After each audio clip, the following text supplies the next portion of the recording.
Hey everybody, this is Edwenna from Ouachita Real Estate, and I am over on the north side of Lake Ouachita at a little boat ramp, primitive campground area called Irons Creek.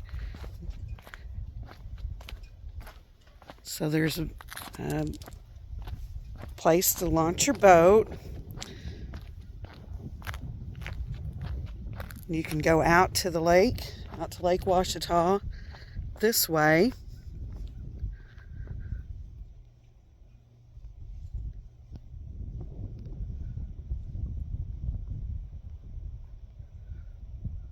Or you can go up Irons Creek this way. This launch ramp is about, the road to this launch is about 1 mile from Reva's Retreat. If anyone's interested in any of those properties that we have listed, give us a call. So the lake is kind of low this time of the year, but by spring there'll be plenty of water. Thanks for watching.